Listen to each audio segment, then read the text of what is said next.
Welcome to GTI Insights, GTI's new launch podcast. I'm Marta Bursoy-Kelly, and I'm the program manager at the Global Taiwan Institute.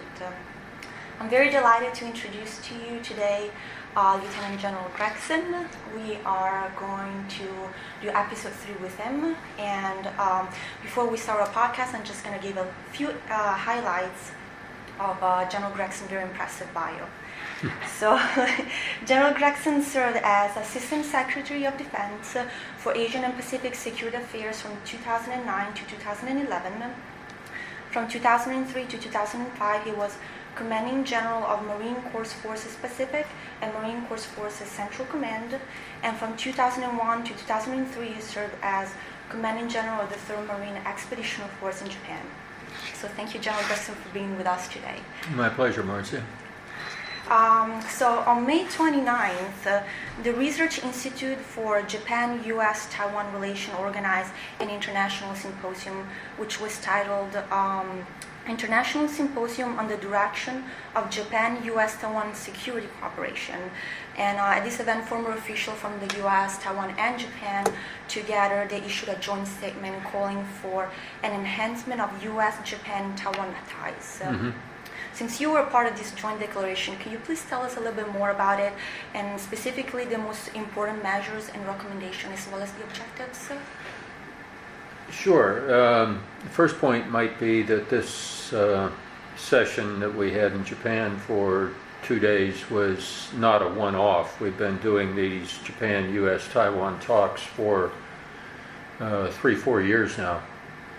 Usually once or twice a year, no rigid schedule, but it's a situation that we've been concerned about for quite some time, and the current session addressed what we thought was increasing pressure not only on Taiwan, but increasing pressure on the South China Sea and the East China Sea, and increasing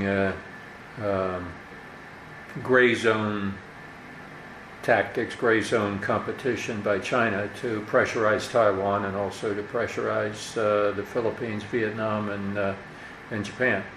But the primary concern, and it's revealed by the presence of Taiwan in these talks, is the continued security of Taiwan, and we think that the pressure from China is increasing.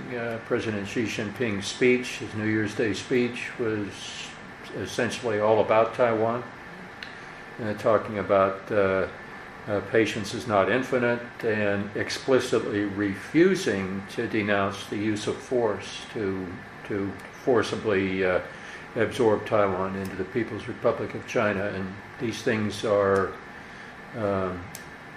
significantly alarming, we think.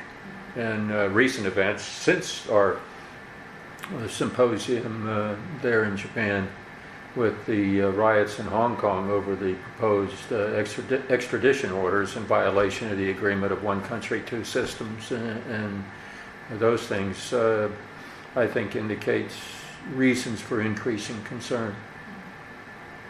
Good. And the joint statement also called for an enactment of Basic Act on Exchange between Japan and Taiwan. Can you tell us a little bit more about the act and the implication of it? Well, Taiwan and Japan have had unofficial relations for quite some time, just as the United States has. Japan is increasingly concerned with the security situation facing Taiwan, and they're looking for ways where they can enhance their relationship with Taiwan. Mm-hmm. And I know some people are calling it almost like a TRA version of it. Would that be correct, or? It's correct to an extent. You are fully aware of all the background of the Taiwan Relations Act and all the inner workings of the hidden mechanisms in that. I don't think the Japanese are viewing something quite so complex as that, but the statement and the recommendations that we made are intended to be read by the Japanese government as well as the American government, and for some kind of appropriate sanction in Japan for enhanced relationships with Taiwan. And I guess this also kind of correlates with the GCTF that the U.S. has with Taiwan, and then recently Japan also became like the third leg of it. So yes. I guess yes. that's what we're seeing. It's increasing U.S., Japan, Taiwan cooperation, coordination. Yes. And so this is, like the next steps, and this is where we're heading when it comes to this trilateral.